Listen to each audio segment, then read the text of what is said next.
स्वः तत्सवितुर्वरेण्यं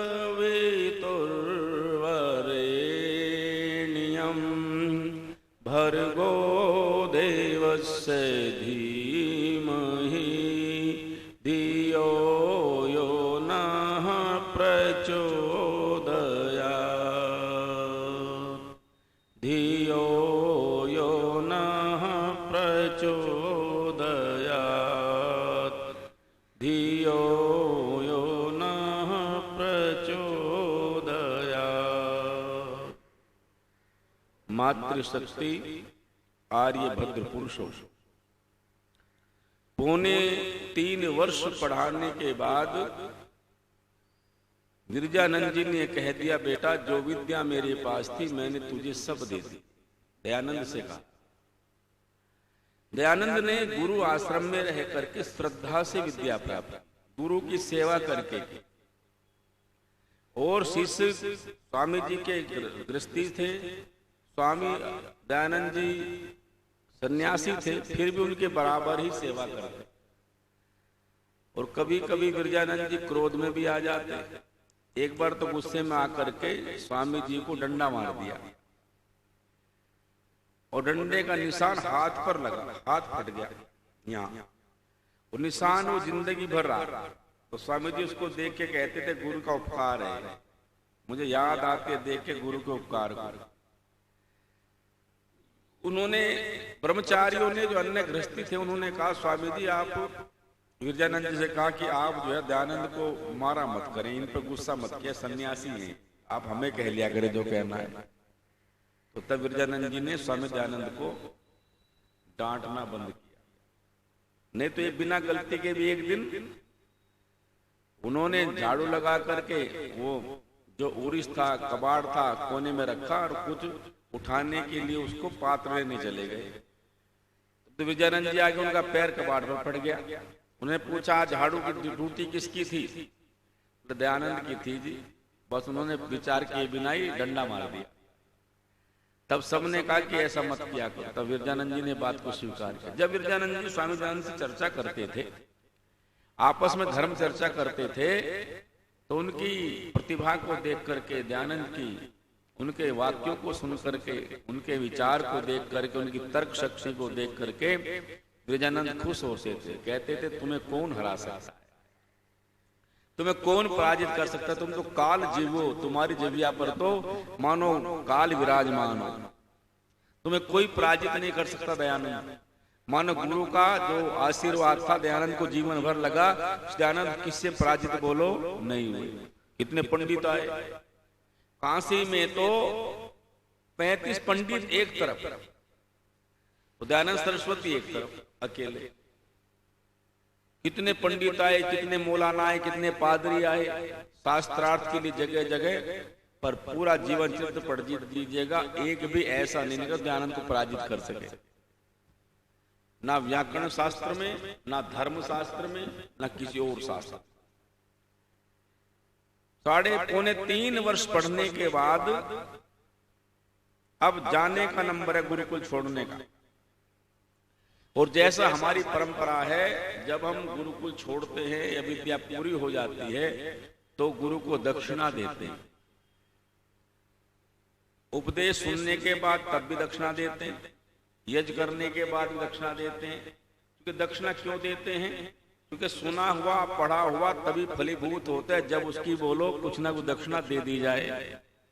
इसलिए आचार्यों को, गुरुओं को दक्षिणा देने का विधान है। कुछ ना कुछ देते, धन के रूप में, वस्त्र के रूप में, कोई भी सामग्री जो हमारे पास होती है उसमें से।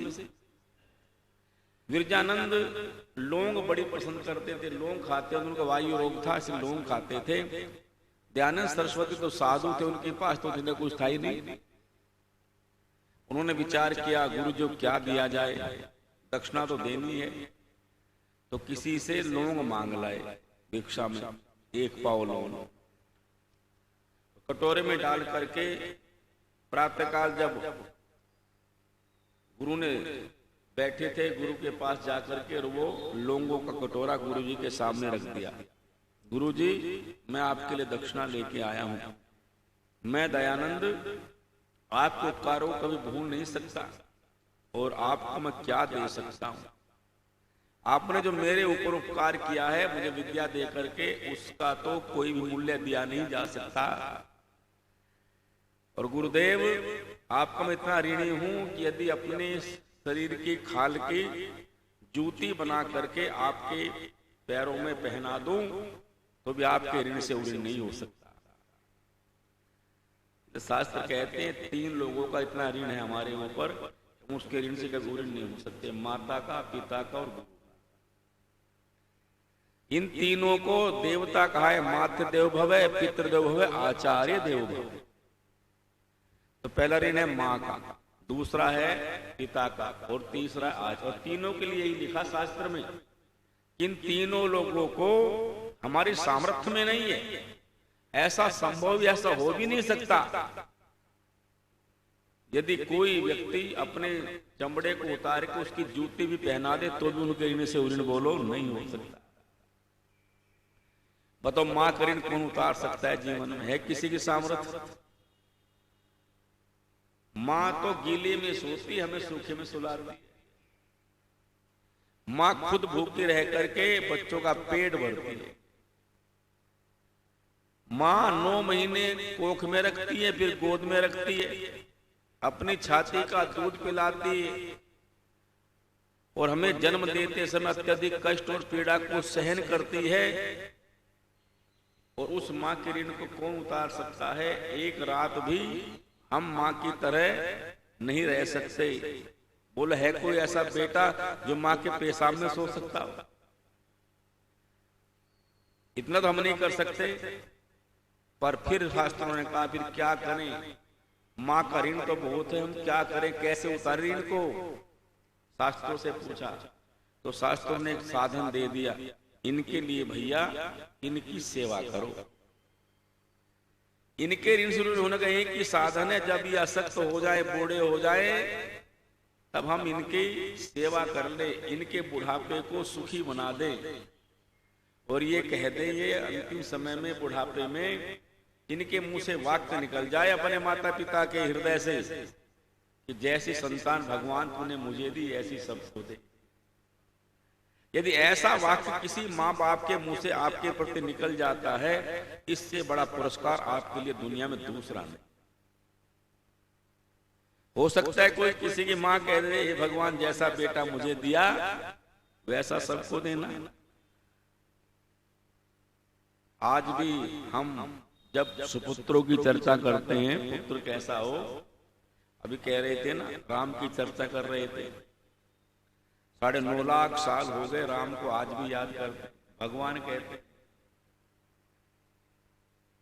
उस समय श्रवण कुमार को इतने दिन हो गए, वो तभी हुए, उनसे पहले, राम से पहले हुए। बोल, हम सब क्या कहते, घर में बेटा हो तो श्रवण कुमार जैसे कहते ना। क्यों? इसलिए कि उसने माता पिता की, अंधे माता पिता की सेवा में समय लगा।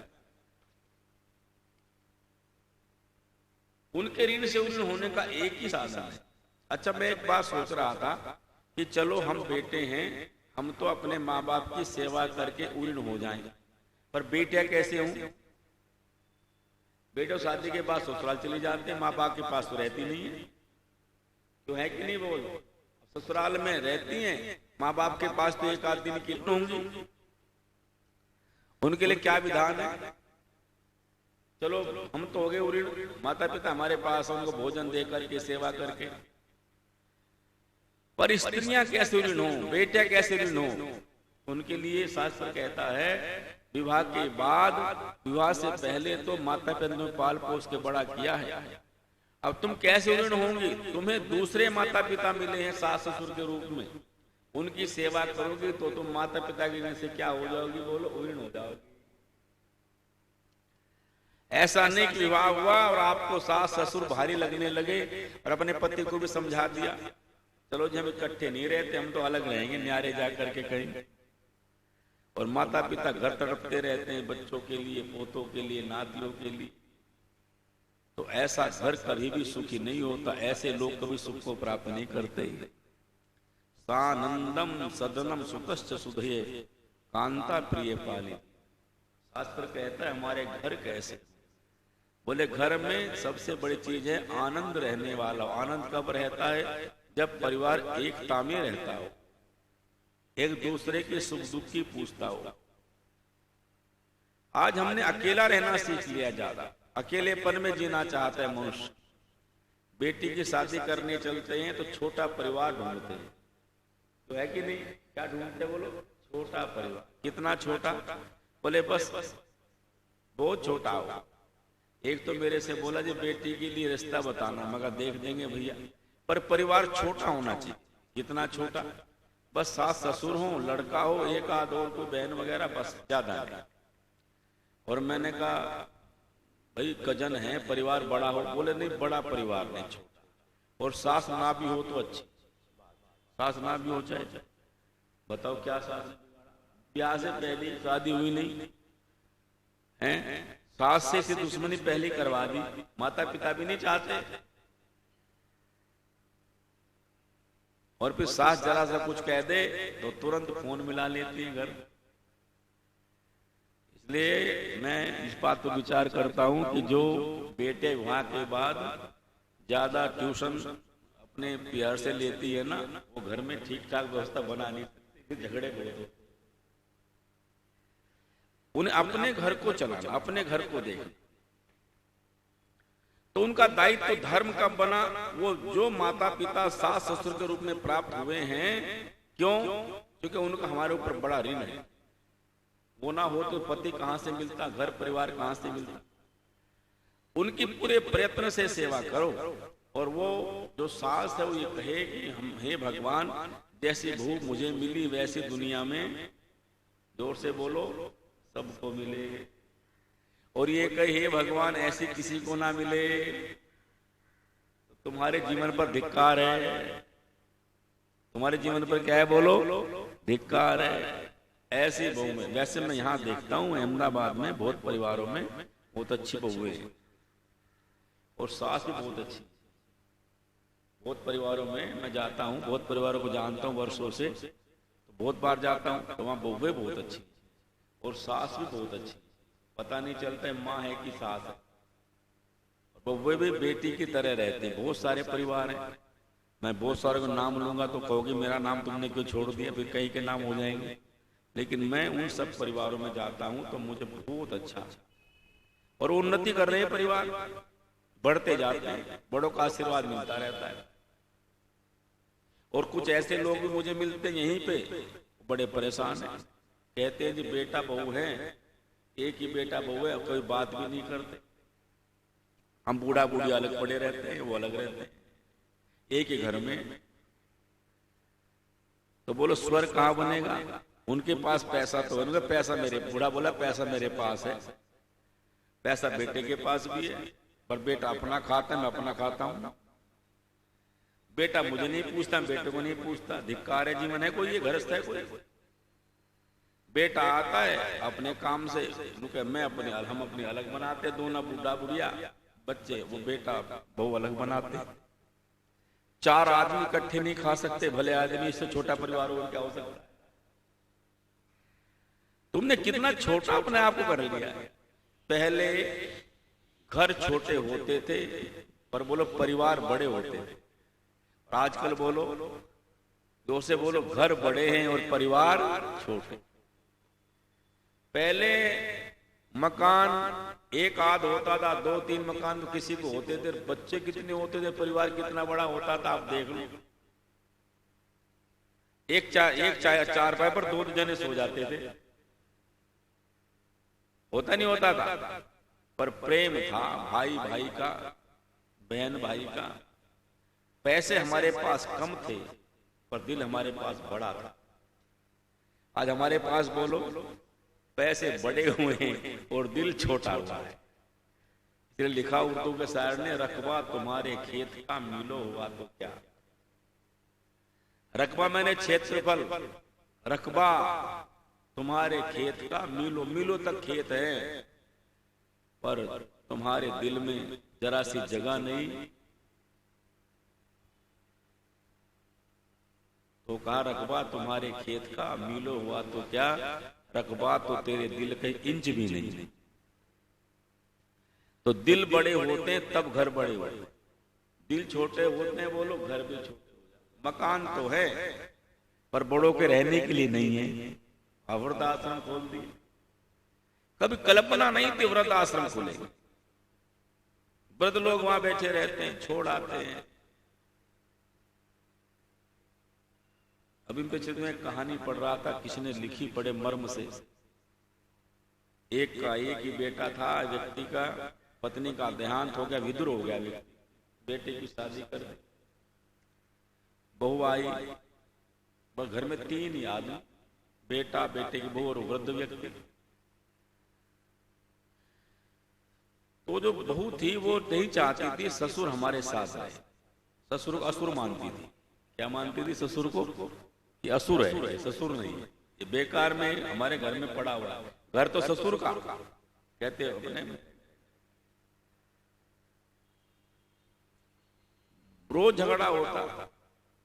एक दिन अपने पिता पति को कहती अपने बाप को वृद्धाश्रम छोड़ के आओ, वृद्धाश्रम छोड़ के आओ, हमसे इनका नहीं होता, बुढ़ापा इनको है, यहाँ थूक देते वहां थूक देते, 100 बहाने मारे।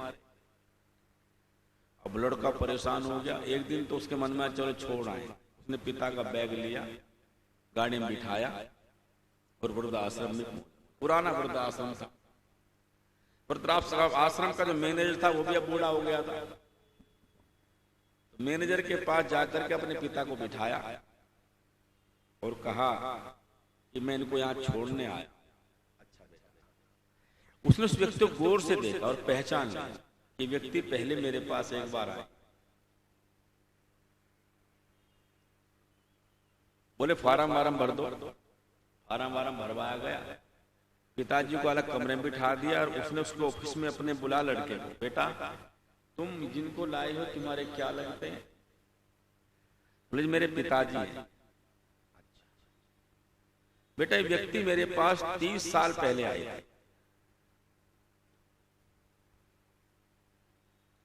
30 वर्ष पहले। इनको संतान नहीं थी, इसलिए आए को संतान मुझे मिल जाए। और तू 5-7 दिन पहले हमारे आश्रम में आया था। तुझे किसी ने जन्म तो दिया था पर जन्म देकर के सड़क पर डाल दिया।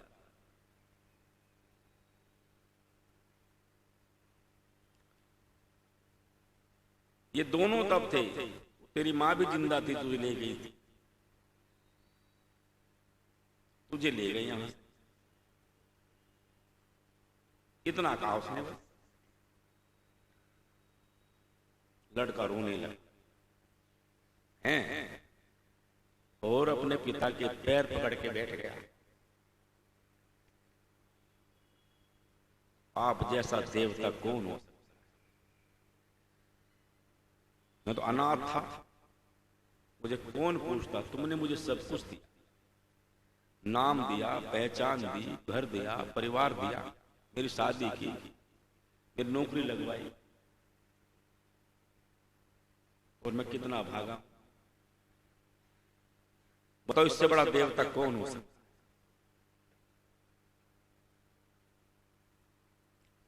इसलिए कहा आकाश से ऊंचा दुनिया में केवल पिता हो। इन भावनाओं में जीना सीखो, अपने मन को ऐसा बनाओ। घर ले आया पिता को, पत्नी से कहा मैं अपने बाप को नहीं छोड़ सकता, तू जाना चाहे तो जा सकता। पिता त्यागने की चीज नहीं है, पिता का मूल्य जाने के बाद पता चला। मां चली जाए, पिता चला जाए, तब उनका मूल्य हमारे सामने होता है। इसलिए कहा कि 3 तो ऐसे हैं जो पूजनीय है।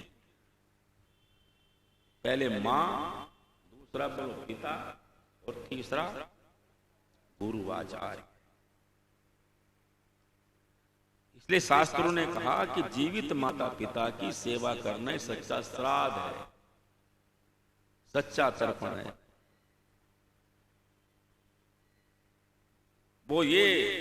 ये कह दें अपने बुढ़ापे में, भगवान तूने मुझे सब प्रकार संतुष्ट किया। याद रखना, जो संतान सुखी होता है वो सब ज्यादा सुखी होता है।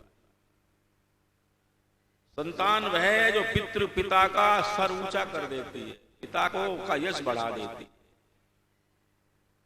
दशरथ को कौन याद करता यदि राम ऐसे ना बनते? बोल को याद, दशरथ को कौन याद करता? वसुदेव को, देवकी को कौन याद करता यदि कृष्ण ऐसे ना? संतान अपने यश से अपने परिवार का यश बढ़ा देती, यश गौरव बढ़ा देती, गौरवशाली बना देती है अपने माता पिता के जीवन को भी और अपने जीवन को, परिवार के लिए। इसलिए पुत्र किसे का पुत्र त्रय पुता, पुत्र वह जो नरक से परिवार को निकाल दे, दुख से निकाल दे, कष्टों से निकाल दे, माता पिता के कष्टों को दूर कर दे। तो मां का ऋण, पिता का ऋण और फिर आचार्य का ऋण। गुरु शिक्षा देता है, आंखें खोलता है, ज्ञान देता है। जैसे आंखों में सुरमा लगाते हैं ना और आंखें साफ हो जाती हैं, वैसे ज्ञान के सुरमा से गुरु बुद्धि को साफ कर देता है, सही दिखना शुरू हो जाता है। तो दयानंद कह रहे, गुरुदेव तुम्हारी कितनी बड़ी कृपा मेरे ऊपर है। यदि आप ना मिलते तो मैं अंधेरे में भटका रहता, सद्ज्ञान प्राप्त ना होता। मेरे पास देने को कुछ है नहीं, जरा सी लौंग लाया हूं आपके लिए। लोगों को छू लिया विरजानंद ने,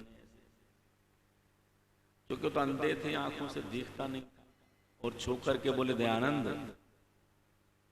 कहते कहते रो पड़े, आंखों में आंसू आ गए विरजानंद जी महाराज। जब रोए तो दयानंद तो देखते थे, आंसुओं को देख रहे थे, तो दयानंद ने गुरु के चरणों को पकड़ लिया। गुरुदेव आप रो क्यों रहे हो? दयानंद ध्यान दे के सुनना, मेरी आंसू क्यों आ रही हैं? ये लौंग लेने के लिए मैंने तुझे विद्या नहीं दी है, इतना सस्ता गुदक्षिणा नहीं चाहिए। गुरुदेव बताओ तो सही। बोले मेरी आंखें नहीं है, फिर मैं हृदय की आंखों से देखता हूं। चक्रवर्ती साम्राज्य सारे विश्व पर शासन करने वाला देश आज गुलाम हो गया है, अंग्रेजों की दास्ता में बंधन में पड़ा हुआ है। मातृशक्ति का सत्कार सम्मान समाप्त हो गया है, विद्या लुप्त हो गई है, वेद का पढ़ना पढ़ाना छूट गया है, ईश्वर के सच्चे स्वरूप को लोग भूल गए हैं। मंदिर में मूर्तियों ने ईश्वर का स्वरूप ले लिया है, और धर्म के नाम पर सर्वत्र पाखंड व्याप्त हो रहा है। एक आज कमी नहीं है, सारा समाज ग्रसित है बुराइयों से। दयानंद मुझे इस सब बुराइयों के लिए दूर करने के लिए, वेद का प्रचार करने के लिए, पुनः वेद की स्थापना हो जाए, उसके लिए तेरे जीवन चाहिए, तेरे लौंग नहीं चाहिए। तो जरा आप सोच करके देखो गिरिजानंद कैसे व्यक्ति रहे होंगे। उन्हें अपनी चिंता नहीं है, बूढ़े होने पर भी अपने लिए कुछ नहीं मांगते। वो लोग किसके लिए मांग रहे हैं? समाज के लिए, राष्ट्र के लिए, आपके लिए मांग रहे हैं। ऐसे गुरु धन्य है कि नहीं, जो अपने लिए कुछ भी नहीं चाहते शिष्य से, पर जिनके भीतर समाज की पीड़ा है, जिनके भीतर देश की पीड़ा है, जिनके भीतर दीन दुखियों की पीड़ा है, जिनके भीतर वेद के प्रति सच्ची श्रद्धा निष्ठा है, ऐसे व्यक्ति बोलो धन्यवाद के पात्र होते हैं। दयानंद ने कहा गुरुदेव आदेश करो। बोले मुझे तेरा जीवन दे दे, मुझे दान में, दक्षिणा में दे दे, और जाकर के वेद का काम करो। दयानंद ने कहा तथास्तु गुरुदेव, जैसा आप कहोगे वैसे ही। आज से मैं अपना सर्वस्व आपको अर्पित करता हूं। और 1863 की बात है, 1863। और 1883 को दयानंद जी महाराज ने अंतिम सांस ली अजमेर में विनय कोठी, ये मथुरा की बात है। इन 20 वर्षों कालखंड में एक दिन भी ऐसा नहीं है जिस दिन दयानंद ने गुरु के आदेश का पालन किया। और वहां से दयानंद निकले, आगरा पहुंचे, तो वेद मंगा करके वेद पढ़ने प्रारंभ किए। वेदों का भाष्य करना प्रारंभ किया, शास्त्रार्थ करने प्रारंभ किए, और जिधर जाते लोग पीछे पीछे चल पड़ते। जनेऊ देने, लोग जनेऊ कोई देता नहीं था किसी को, जनेऊ पहनाने प्रारंभ किए। वेद की विद्या लुप्त थी, लोगों को मंत्र सिखाना प्रारंभ किया। लोग कहते थे मंत्र पाठ स्त्रियां नहीं कर सकते, सबको वेद पढ़ने का अधिकार दिया। आज जो भी वेद मंत्र पढ़े जा रहे हैं, चारों ओर महिलाएं उपदेशिका हो रही, किसकी देन है ये बोलो? दयानंद सरस्वती। उस दयानंद ने फिर आर्य समाज की स्थापना की 1875 में मुंबई के गिर गांव में, जिसको काकरवाड़ी आर्य समाज कहते हैं, वहां आर्य समाज की स्थापना। जिनके स्थान पर आर्य समाज की स्थापना की उनका नाम था डॉक्टर माणिक चंद्र धीर जी भाई। माणिक चंद्र धीर जी भाई वो पारसी थे। उन्हीं के बाड़े में, उन्हीं के घर पर स्थापना की जहां काकरवाड़ी आर्य समाज है। और जिस व्यक्ति ने सबसे पहले आर्य समाज में चंदा दिया मुसलमान था, उसका नाम था अल्लाह रखा सोने वाला। उस समय में आर्य समाज के लिए 5000 रुपए दान दिए। कितने दान दिए बोलो? अब से कितने वर्ष पहले? अब से 150 वर्ष पहले, अब से 150 साल पहले दिए 5000 रुपए। अब कितने होंगे जरा विचार करो। अब देख लो आज के समय में कितना मूल्य उनका। इतने तो तब दिए। मुसलमानों ने कहा आपने हिंदू को इतने दान क्यों दिया? बोले ये हिंदू ही नहीं है, ये हिंदुओं की बात नहीं करते, मानव मात्र की बात करते। आर्य समाज के सिद्धांत, सिद्धांत के सिद्धांत किसी व्यक्ति की या किसी मजहब की सीमा में नहीं बंधते। ये सार्वभौमिक हैं, सार्वदेशिक हैं और सार्वकालिक हैं। तब दयानंद ने आर्य समाज की स्थापना की तो आर्य समाज के नियम बनाए। उस पहले नियम में ऋषि ने इसी बात को कहा कि मैं संसार में जिस उद्देश्य से आया हूं उस उद्देश्य को सबके सामने रखा।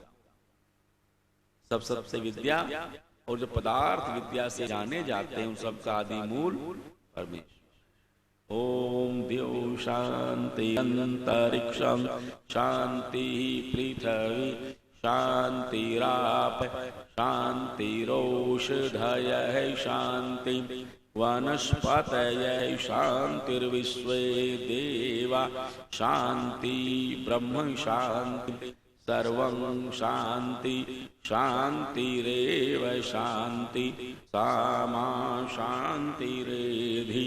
ओम शांति शांति शांति।